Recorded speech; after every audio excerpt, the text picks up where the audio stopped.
Hey everyone, Margarita here.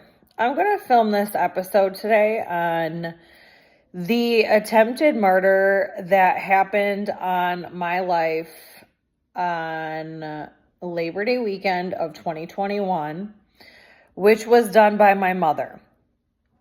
And she was caught in the act. Not only was she caught in the act, but she was also then confronted. I believe it was the following Sunday or the Sunday after that. Because some time had gone by when this happened. I was living in an extreme emergency due to Ford Motor Company spilling 15,000 gallons of gasoline where my house hits in Flat Rock, Michigan. This was at the beginning of the spill, prior to it being flushed everywhere, because on the news they were lying, saying that it was contained to a small area. What they did not tell everybody is that it was actually flushed out, extremely far out, 50 to 100 miles out and into all the nearby waterways. And then they sent crews to clean up a certain percentage out of the waterways, left the remaining percentage, and they just flush it in every which direction until it begins to dissipate enough so that the level can become closer to EPA's level of all clear, which is not actually all clear. Nobody knows that but me, because I live with a severe condition with my brain tissue open, the blood-brain barrier is open, all particles go immediately through upon every breath, and my cells are overloaded with carbon monoxide. So once it goes straight through the open brain tissue, it then loads into the flows through the blood and then through the veins and then loads into all of my cells as well. So numerous problems here. Now, it's best that I explain this now because I had just released the video last on the examples of the water bottles I used with a substance in it, showing how my system is, how I'm forced to live with all these particles in my brain and in my body and in my system, and the process in which I've gone about removing it, how long it had taken to get from one step to the next. And it took many years of daily hyperbaric oxygen treatments, amongst other methods I've used to remove it. So it's going to be easiest to explain this now because I just released that video last on how all of that works and how my system works and my brain works with the extreme injury that my son and I both suffered from, because we both suffered from the same injury, because I gave birth while suffering from it, and then I returned and overloaded completely almost 2 years later, where it broke through my brain tissue to the place who caused the injury. So now that I've released a video with the samples using the water bottles, showing how all that works, I can more effectively explain what happened on the day of my attempted murder, and what was going on during that time. Now, my mother and I have not had contact or a relationship for decades. That's never been the case. We've never had a relationship ever. There's never been a bond. I cut ties at 18, went my own separate way. Numerous reasons, numerous factors. And so if you watch the other videos, you'll understand all of that. So there is no relationship at this time. There never was. And the only reason there was for a short period of time a couple years ago is because of my dad's severe injury. And we still did not have contact or relationship. We just crossed paths here and there during that time period before she wound up having me banned on delusions and crimes. Trying to point the finger at me, saying I committed those crimes. So we'll get more into that in those other episodes that I'm still filming regarding that situation. There is some already up regarding that situation, and there's more to come. Now, I just want to make it clear that we do not have a relationship. She is not a neurotypical normal mother. There is no bond, no relationship. She's been doing nothing but just destroying my life from behind the scenes, using other people and agencies, throwing stones and hiding her hands for decades. This has been ongoing for decades. It's never stopped. This was going on from the time I was a child. And then once I cut ties at 18, it turned into large agencies doing this on her behalf and other people on her behalf, which took me some time to figure out. It took until my extreme injury a little over 7 years ago to figure out that's what she was doing. So during this gas leak it was Labor Day weekend of 2021. It was about the first week of the gas leak that had happened. My house is on the main blast zone where it all spilled. I was still under daily hyperbaric oxygen treatments. Actually, no, I had just switched to 2 days a week. It had just became self-pay about a month or two prior. So I was 2 days a week. My son was 1 day a week at this point, all 100% self-pay at this point. So that's $600 a week just to keep us alive, just to keep us going, just to kind of keep us slowly moving forward just a little bit. And then we could use our home chamber in between to kind of just so we'd still slowly move forward, just not as at a rapid rate as we were. Now, once that gas leak happened, I did go to treatment the day it became very severe. And because there was so much of it, I came back. It had reversed my entire treatment just on the drive home. And I was aware there was something wrong about a week prior to everybody else because of my system and how I'm forced to live and the condition I live with. I already knew something was wrong. Not only that, but I was doing some taxes at that time for some odd reason. I do believe it had something to do with COVID, and somebody who I was helping get their COVID pay through the unemployment system wanted that person's taxes done, even though they had only worked a month that year prior or something is what it was, because you wouldn't normally do taxes at that time of year. But that's what I was doing. And at the same time, my neighbor had said something about something going on in one of the other homes nearby. And then we saw the fire, the rescue, the ambulance. And he had gotten some type of alert on his phone as well. And I already knew something wasn't right because of the way I had felt and how long it had taken me to do that person's taxes. I had been working on them for several hours, and it doesn't take several hours to do what I was doing. And the way I felt, I just couldn't explain it. And I was slowly losing oxygen is what it was. And after he told me that information, I took us out of here, drove several miles up, went to a restaurant several miles away, got into some different air, and then my head started to clear. Things started to change, and mind you, it was very hot out. So when it's hot, the particles raise up really, really high. And it depends on the temperature out and where the particle levels sit outside when Ford spills gas. So because the particles were so high, it was affecting me a little differently. Had it been slightly cooler, 10, 20 degrees cooler, it would have been a little different. So it settled in differently because it was so hot out.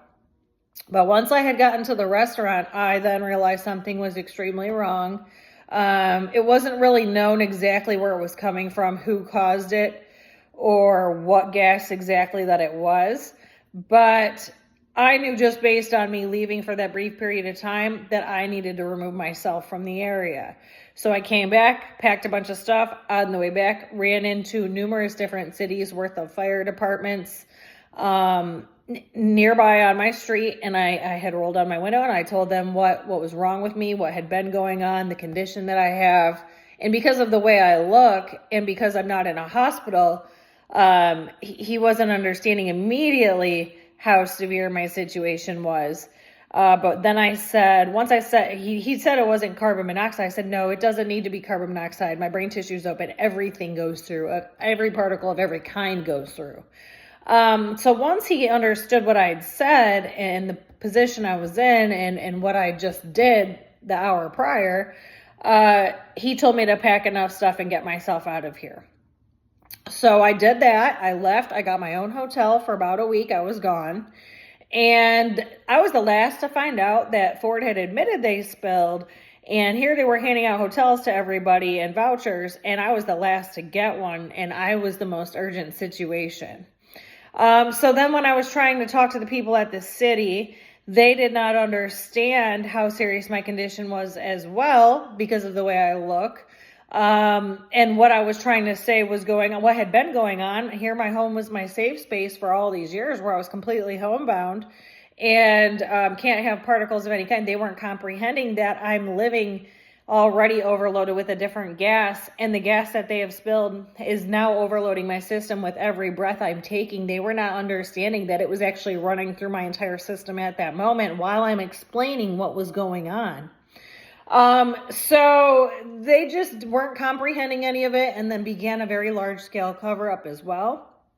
And then at some point, once it became on the news about all of this, this is when my mother inserted herself in the gas leak and began calling to the city and calling to the top of Ford. They must have put her in contact with Christine at the top of Ford, who was handling the matter in Flat Rock.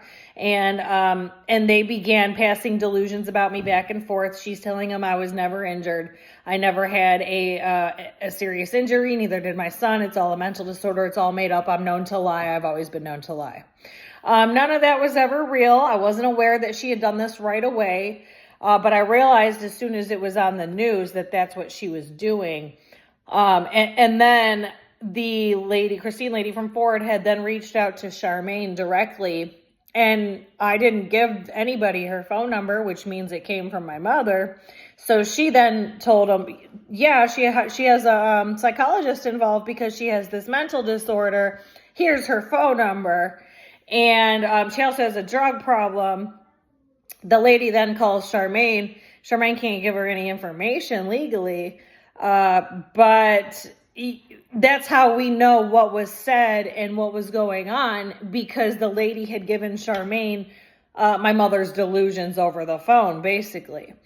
Now, this is not even the attempted murder part, because I guess technically it is, because she tried numerous times during this to make sure that I did not make it through this gas leak. She knows that my son and I live with a life-threatening condition. She knows we're overloaded with carbon monoxide with brain injuries. She wanted to make sure we did not survive it. So that was the first step she had tried initially in doing that. And then numerous times had called numerous times the couple months we were in a hotel for a couple months, numerous different hotels, 11 or 12 of them, I believe it was. Because I kept having to go further and further out because they were flushing it everywhere, and it slowly spread from city to city until enough of it had dissipated. But the problem is there was so much, it took 2 years to fully dissipate within about a 10-20 mile radius of my home. And because it was in the nearby waterways, the water here is nearby where my house is, and where I drive to work, I'm driving right over where the water was.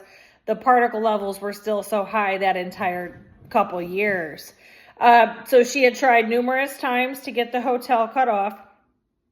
She eventually succeeded 2 months in, and this was after they'd spent those 2 months flushing. And because I was driving such long distances, I was driving to Troy, Michigan from my house in Flat Rock to the treatment center. I was driving out west toward Livonia, I think is as far west as I went. I hopped hotels west numerous times, went further west. Still trying to get to work in Toledo, worked out in Toledo, drove back and forth a couple times. So I was able to see where the trucks were flushing, and I could tell how high the particle levels were, because at one point it did nearly take over my entire system while I was driving. I did nearly die while I was driving. And that was in the very beginning. That was in, I believe it was like the first 2 weeks, maybe 3 of all of this. And really what should have happened is I should have stayed put, but because they were lying on the news about this gas being contained, I did not figure out for about 2 to 3 weeks in how severe it really was, and that it was never contained. It was actually going everywhere. And then I saw the trucks, due to my long distance drives through all of this and what I was experiencing, that where they were flushing and how far out the flushing was going, because I then ended up an hour south as well, around the area where my current home is in Ohio as well.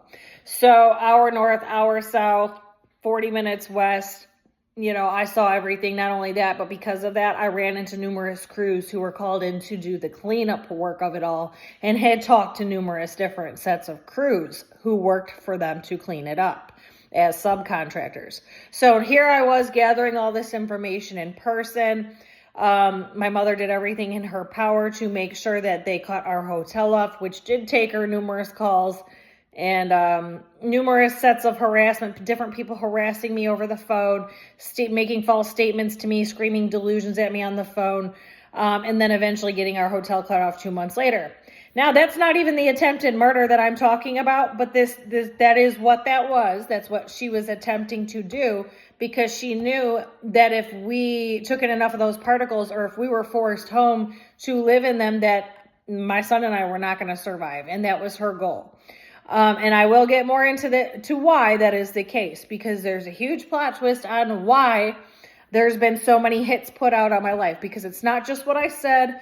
It's not just, what I'm about to talk about, but it's also pertaining to the initial medical emergencies. She had prevented treatment, physically inserted herself once she figured out I was physically in the building she worked at twice, and prevented treatment. You can view that video as well, where she prevented treatment at the Beaumont Dearborn location twice. And that was her intention, was to make sure we did not survive. Not only that, but there's been numerous other attempts on my life, using other people and their actions against me to make sure I did not survive, making sure those people did not believe I have a serious condition and cannot have any amounts of carbon monoxide. We cannot have any. If we are to take it in continuously, even 1 part per million, eventually we won't be here anymore. And that will be the result. So that has happened numerous times.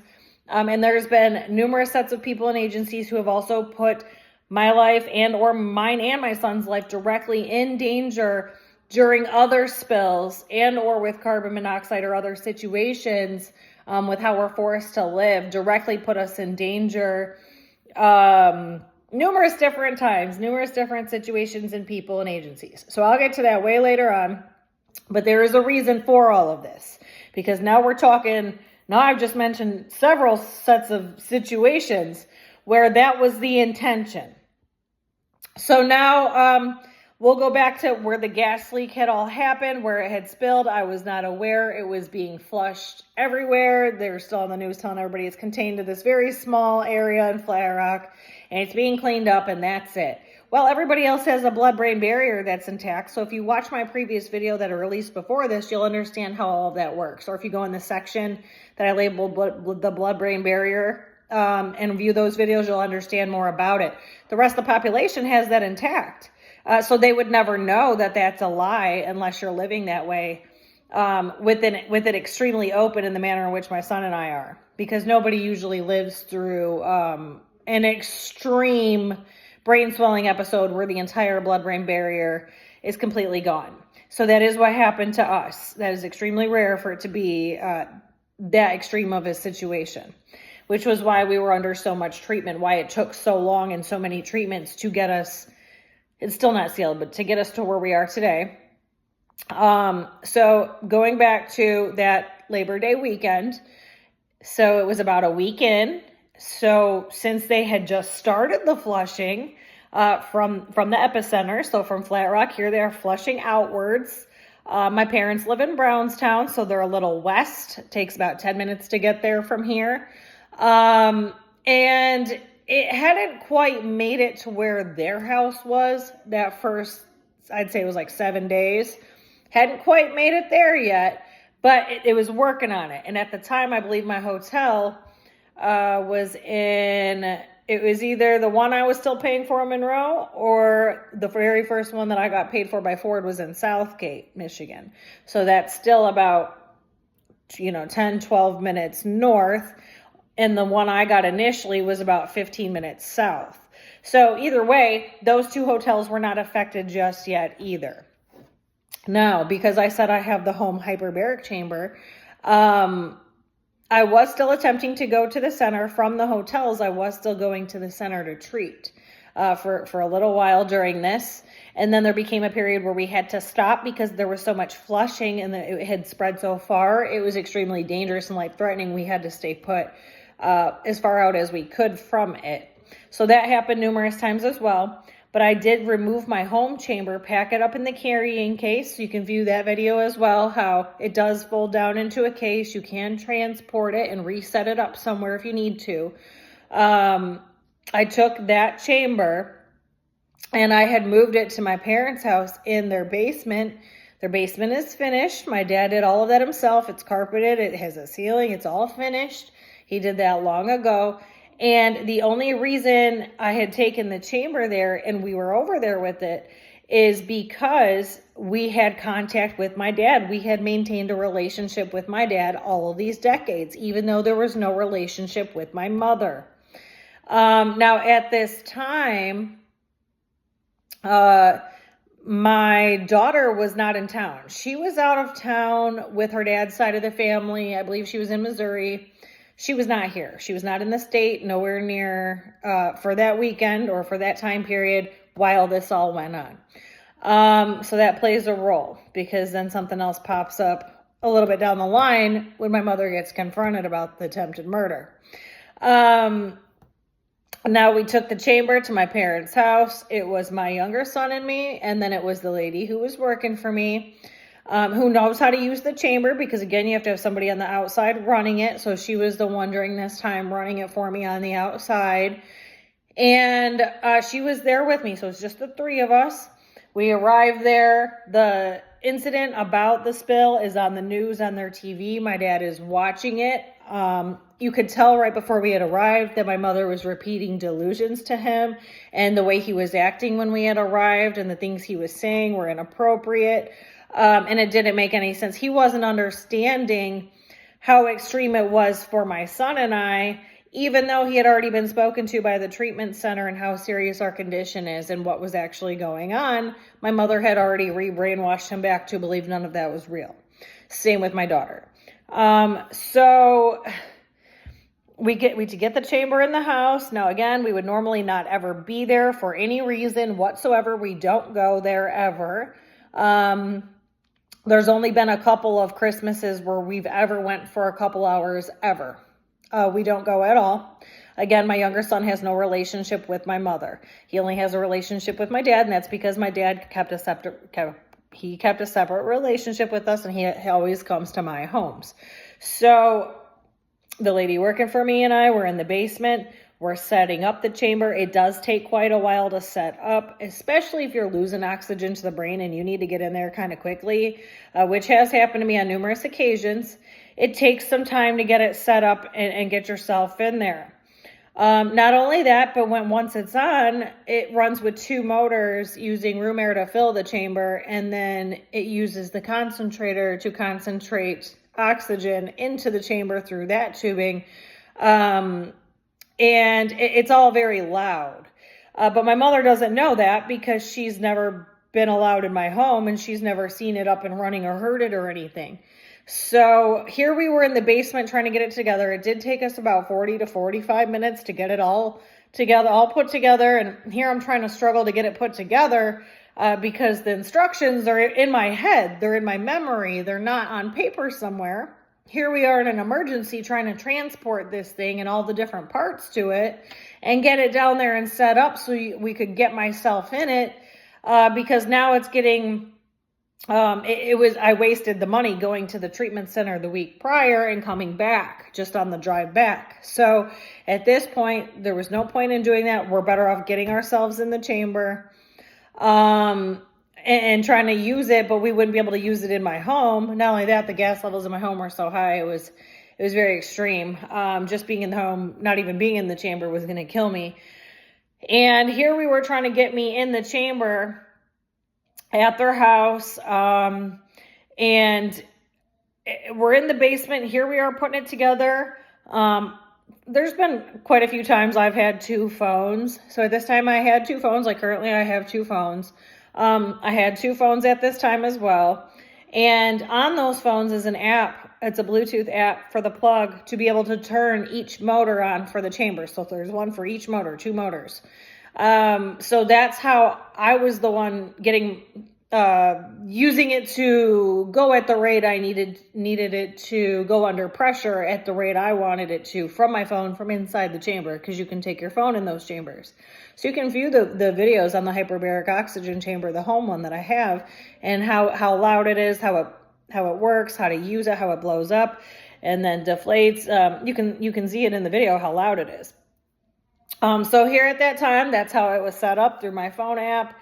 And I was charging one phone upstairs. It was going to die. And I put one phone on the charger at the top of the steps. And here we were setting up the last few steps of the chamber. We were almost done putting it together. And I heard a text go off upstairs on the other phone. And because I have the app set up for the chamber on both phones. And I just thought, let me go check the text real quick and then I'll get in. Because I almost got in and didn't check the text, but for some reason, I felt like I should go check the text. I come upstairs at the top of the steps, and my mother had grabbed my young son by the hand. Mind you, no relationship. He's not allowed anywhere near her. She walks him outside onto their deck. They're outside. She's got him outside. I smell gas as soon as I get to the top of the steps. We can't be in people's homes who have gas stoves. If those gas stoves are running or they were just running, there's carbon monoxide that's coming off of it, filling the home. That was enough to kill us at that point. Plus, their stove is a little older, so it gives off more than something that's a little newer. So theirs gives off more parts per million. And I got to the top of the steps. And I smelled the gas, and I knew she had turned it on for, I don't know how long it had been on because we're in the basement, so it was going to take some time to travel down that far. But they all knew I was going to be in the chamber for over an hour. It's an hour and 20 minutes, but they all knew I was going to be in there for over an hour. And she thought I was already inside the chamber. She did not know that it was not running because she doesn't know that it's very loud when it's running.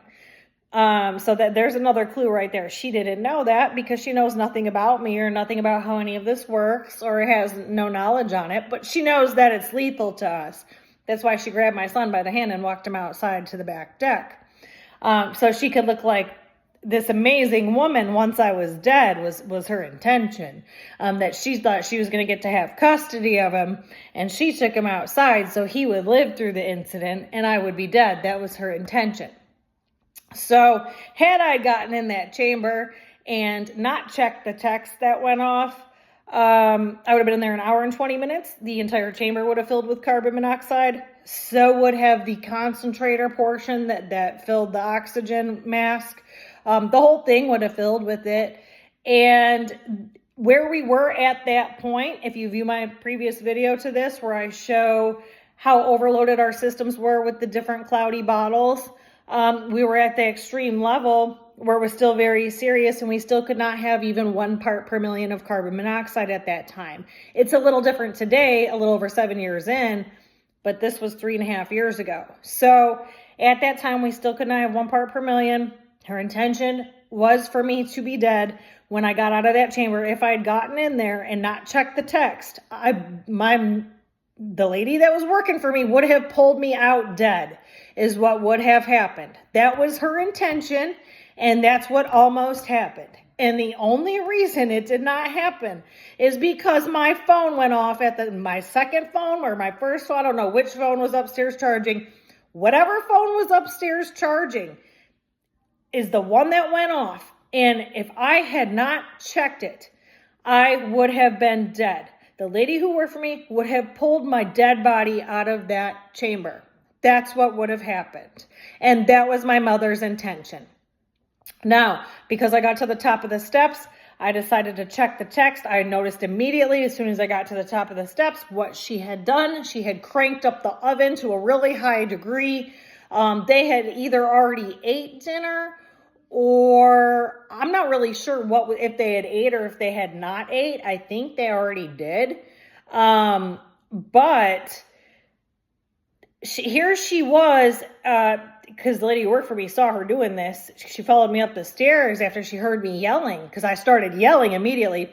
She was digging for something to put in the oven out of the freezer, had no intention of cooking anything.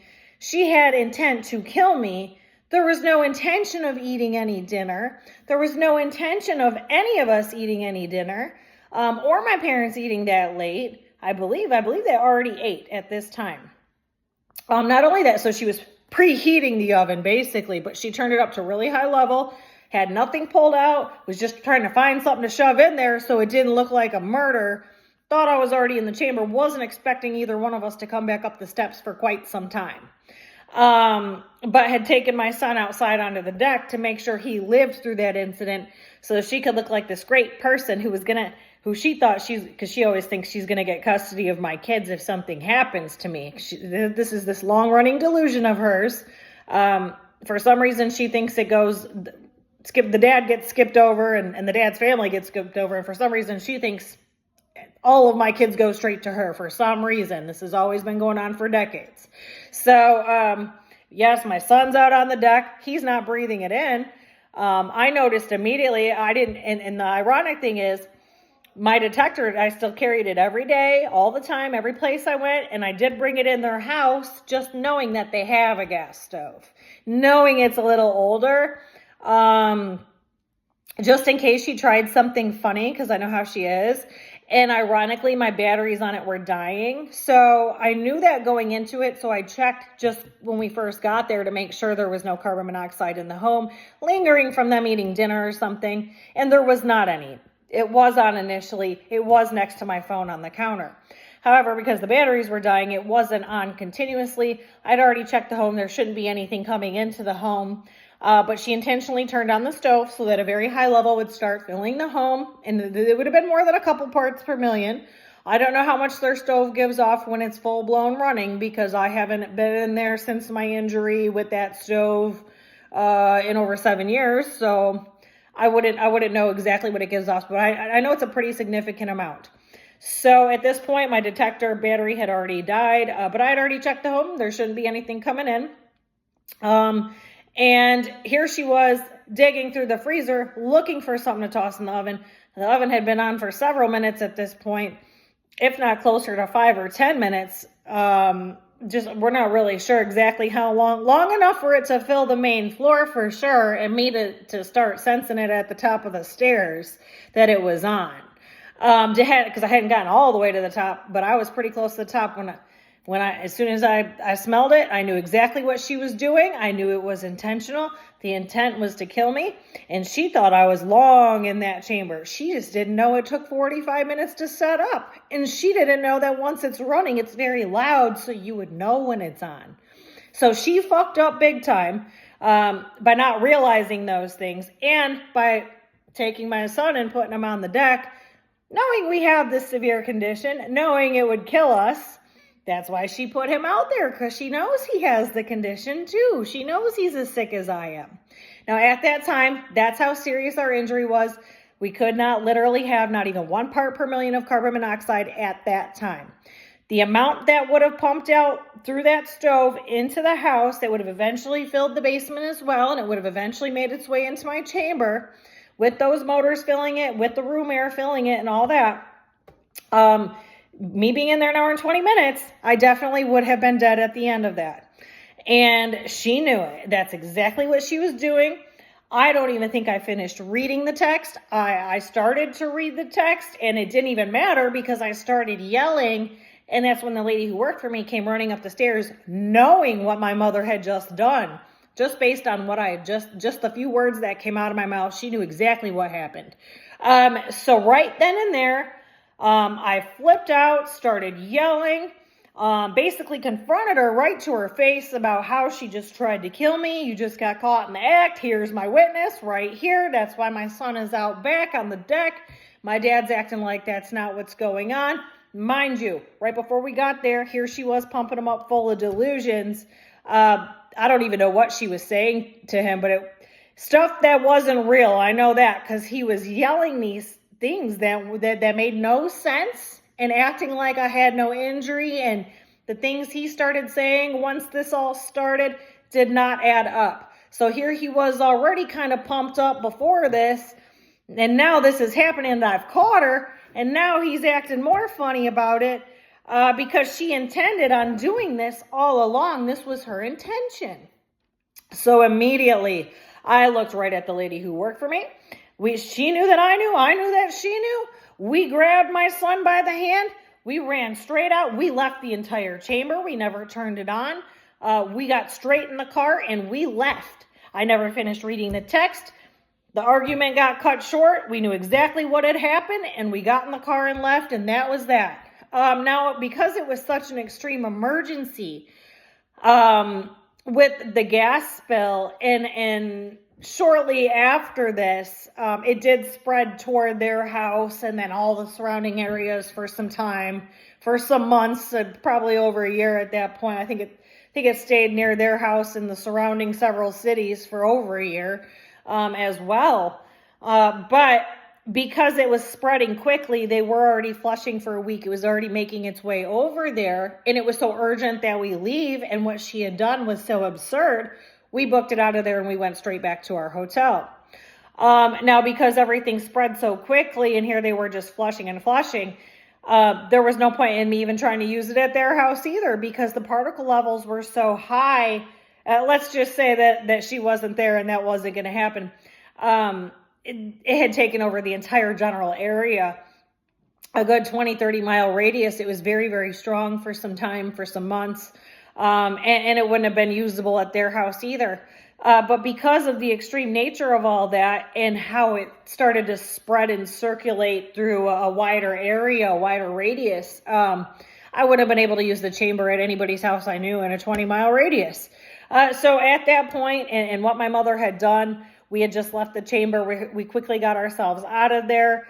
And because of how quickly the gas was being flushed outside, which was also extremely lethal to me, we just ended up going back to the hotel and getting us to a safe place where we could have the safest air until we got booted from that hotel. Once it flushed further out and it reached that hotel, like I said, we skipped hotels like 11, 12 times. It was such an emergency in the community for us, for our condition being that severe and our brain tissue being open and us being that overloaded. We just kept having to hop hotels and didn't have the ability to come back for the chamber or bring it back to my house or just move it or pack it up. We just had to physically get ourselves to safety because it was that urgent for us. So again, we still didn't return home for 2 months. And even then it was because my mother had gotten them to cut our hotel off after she wasn't able to get away with the attempted murder. Because she didn't get the hotel cut off till the end of October. And this was Labor Day weekend. So this was the beginning of it. She didn't get the hotel cut off to the end of October. And I didn't get to report the attempted murder until I believe it was the third week of October is when I finally got to go to Brownstown Police Department to report it for the first time, because it was such an extreme emergency and how they had flushed it everywhere in all these cities nearby. And the particle levels were so high. It was nowhere near EPA's level of all clear. I was so sick from it. I couldn't breathe any of it. Couldn't even go make the damn police report for over a month. So that all happened in that manner. There is text from my dad at some point. You could tell my mother was pumping him up full of more delusions. He was saying something along the lines of how he needed to put my chamber in the attic because it's in the way. And I said, you can't do that. I said, it has to be handled in a certain manner. I said, it's not going in your attic. It's not something that goes in an attic. We require it to stay alive. That's our lifeline. And we didn't know if we were going to need to bring it down to Ohio with us or what was going to happen, because we kept having to hop hotels so frequently that we didn't even have the ability to transport it with us. And we were in my small car with everything else we had to have with us. We didn't have the ability to just take it with us everywhere we were going. This is the smallest car I've owned in quite some time. So I didn't have the ability to do that. I didn't have the ability to go back and get it either.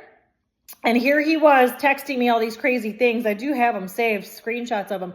All these crazy things about what he's going to do with this chamber. And he starts saying strange things about, I have to go to your house and grab all my tools because you hang out with thieves and people are going to be robbing your house and you're not there. You're off just running off wherever. And here she was pumping him up full of all these delusions.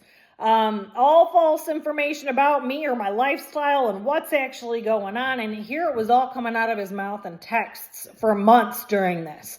And then you can view the video in October of that year, where there's the video where they refused to return my daughter, and the Brownstown police refused to return my daughter. And it's the body cam footage. and he's acting like I'm off running around in Ohio for shits and giggles. You can tell in the video by what's coming out of his mouth, and that she's pumping him up to say all of these things. And none of that's even reality. Here we are on the run for our lives. So it wasn't till about that weekend. So it was a couple days after that video, and that where the body cam footage, where I released that video, when the body cam footage was filmed, I believe it was the third week of October that year of 2021. So is that Sunday is when I tricked them all into Charmaine's office to prove that they had kidnapped my daughter, which happened again in front of her face in her office there in Southgate. It had already happened. It had happened in Brownstown because Brownstown had already refused to give her back to me. You've seen it in the video. They just cut the video short. Then there was a phone call after that they made disappear as well. There's no record of that. And so numerous things here, but then it happened in front of Charmaine's face. So she's a direct witness to this happening. And then she remained truant for a year and a half from that point forward, a year and a half, all due to the crimes of the Brownstown Police Department. And then here I was, there was this also the same day I'd reported, the first time I reported the attempted murder. They did not take the report. There's no record of it. There's no body cam footage. There's nothing. And I reported it numerous times, and the lady who worked for me came back with me again on a different occasion. We waited an hour several months later when it was colder out and the gases were lowered to the ground. Still no record of that. No one spoke with us. No one spoke with my witness. No one has contacted Charmaine regarding this, because once I brought them all into her office, not only did I prove that she kidnapped my daughter and that that's what was going on, but I also proved that what she was doing was attempted murder. So all in that same 10-minute, they were in there for about 10 minutes only, and that was it. And they all went running out of there, and my mother was the one controlling all of them. At this point, my daughter was with them. And it's funny how she had something to say about what had happened that Labor Day weekend, because she wasn't even there. She was out of the state with her dad's side of the family. So here she was throwing in her 2 cents in that 10-minute argument, in that visit, backing up the delusions when she wasn't even anywhere in the vicinity, not even in the state, with her other side of the family. So here she was in that visit saying that. I confronted my mother on the attempted murder right in front of Charmaine, and the answer that she gave her was that, oh, I thought we were all going to sit down and have dinner together, laughing like a deranged lunatic. And Charmaine knows me so well by this point. She'd been involved almost, 2 years at this point almost. She knows damn well that none of us are sitting down for dinner. I don't eat my mother's food, nor will anybody that I care about be sitting down to be eating dinner. And the way she poisons food, she knew that I would never be doing that in the first place. So the answer she gave told on herself that that's what she was doing, and the way she laughed like a deranged lunatic after she said it, because usually when she does that, it's just because she had just told a lie or a delusion, or she's coming up with the next one, and that's when she uses that laugh. So that was her response when I physically in front of her confronted her again, after catching her in the act of doing it, confronting her right then and there, and I have a witness. Still, the police didn't take any of these reports. It took, I believe the only one that I found that there's ever a record of was April 22nd or 24th of 2024. There's a brief mention in the report that I made once my dad was injured, and there was issue with, and she was committing fraud, and she had stolen my dad's house, and she'd gotten a false power of attorney signed, 2 of them. And a false quit claim deed without his knowledge. And I was reporting that. And I also reported my attempted murder from Labor Day weekend of 2021 in that same report. I have the video, of me reporting it. And I have, a sentence that officer had went and wrote a brief report of what I had said in that video. And there's a 1-sentence report in there about how I was reporting my attempted murder again, because I don't believe anybody had taken me seriously or had ever looked into it. So that is the only record of it anywhere, all of the times it was attempted to be reported. And again, no one's ever questioned my witnesses. Now you have Charmaine as a secondary witness because she was confronted again, and the answer she gave proves that that's what she was doing. I mean, there's numerous sets of proof that that's what she was doing. But yes, she attempted to murder me. That was her 100% intent. That's exactly why my son was taken outside, because she knew if he was in the home, he would have been dead too. Because we really can't have any carbon monoxide. Today, it's a little bit different. We probably, well, I don't know, using the chamber with it like that, that's still maybe as lethal. But like we would be able to kind of pass through the home real quick if we absolutely had to. It's not something we should do because we still will have effects from it. It's just not going to kill us as quickly with where we are today. It still doesn't get removed from our system like regular people. But back then, it was extremely lethal. 1 part per million. One breath of it was extremely lethal back then to us. And she had already cranked up that stove for some time before I had realized it was on once I got to the top of the steps. That text saved my life that day. That text legitimately saved my life. If that text had not gone off, I would have been in that chamber and I would have never come out alive. And I'm aware of that. I 100% know that with where I was at that time frame, with the condition my body was in and the state of my system. I'm 100% certain if that text had not gone off, I would have not survived. And she would have gotten away with murder. And I'm not sure she would have gotten away with it because the lady who works for me would have known that that's what that was and that's what she was doing. It just happened to be ironic that the batteries were dead on my detector. And here we were already in chaos and just didn't have the backup AAA batteries with us, which I normally carry. And it's just, at least I had her with me. So, I mean, there was a possibility she could have caught it prior to that hour and 20 minutes being up and realized what was going on. But normally I would have that detector on all of the time, especially with my mother's odd behavior, her non-neurotypical behavior, and how I'm a wanted dead. I would have definitely had that all set up and stayed on the entire time. It would have gone off. That detector would have gone off. But it was the text that saved my life. So, yeah, that was her intention. That's what she tried to do. The police don't even want to look into it. Still have not looked into it to this day. They don't want to believe that I was ever injured in the first place. They don't believe anybody could be that severely injured. And that you really can't have any carbon monoxide and that amount would kill somebody. In our case, it would have. We were under daily treatment for years on end at that point, completely homebound for over 3 years. It was about 3.5 years at that point when that occurred. We were just starting to go out into the world a little bit at that point. It's still limited, modified. And nobody wanted to believe that. But that is our sick reality. That is how we're forced to live, and it is that lethal to us. And still, nobody's investigated anything. And now I have more information on why that's the case, because Brownstown police are involved in the crimes as well. Certain officers are involved in the crimes. And I have ordered more police reports, so I will be back with more on all that and an update on some of this as well, because this all pertains to the other crimes they've participated in. There's numerous people who belong locked up. So once I get the rest of those reports, I have 3 other reports on the way from Brownstown. And once I have those remaining reports, I'll do a video on those as well. But yeah, they did not ever look into the attempted murder. My mother should already be locked up.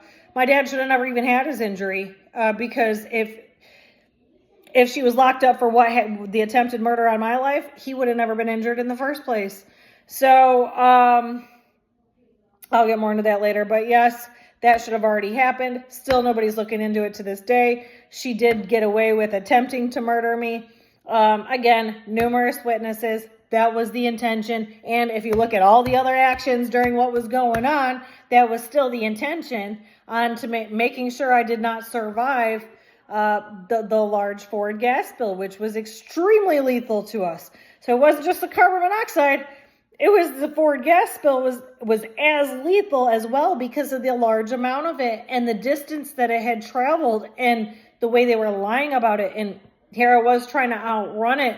And then once it didn't take me long to realize they were lying. It took me about a week and a half. And then once it reached our first hotel that was paid for by Ford, I knew. And then it hit each one after that. So it didn't take me long to figure out what was going on. But it was so extreme that I was just literally on the run for my life for 2 months trying to find the clearest spot to be. And there was a couple times I did have to come post back up at home because it was clearer and safer in the home based on the weather than it was trying to continue to outrun it.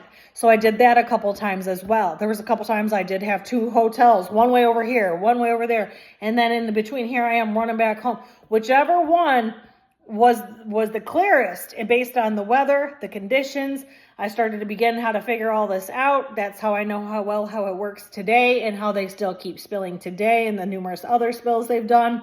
I had no choice because we weren't going to live. And that's what we were doing for 2 straight months until we were forced home to live with our brains bleeding. We basically lived in this room over here on the floor until I bought my other home in Ohio this was about 6-7 months. We lived on that floor with our brains bleeding because it was coming into the home. And these were the 2 clearest rooms. The kitchen and right here, this room behind me, are the 2 clearest rooms in this home. It depends on how the home's set up, the windows, numerous factors. It's higher upstairs as well. But that's where we lived for all those months with our brains bleeding. And that's how my son did his first year of kindergarten, his first year of school. That's how we had to live, on the run the first 2 months, as soon as the first day of school started, and then on the floor with our brains bleeding in and out of consciousness. And that's all due to my mother's ongoing crimes. Still, nobody's arrested her, and she's at the root of all of this. So, yeah, I will be back with more on those Brownstown police reports regarding the false fraud charges that was promised on me with no investigation, just believing that I'm some drug addict, hot mess, mental disordered thief running around, living in a cardboard box somewhere. Whatever she's telling them, and they believed her. I will be back with more on those reports as soon as I have them in my hands. I have already ordered them. And there's a couple other subjects I'll be back to talk about here soon as well. It all kind of ties together, and what's all gone on during my injury. Everything ties together in the chaos and destruction of my life. So I'll be back with another one. Thanks. Bye.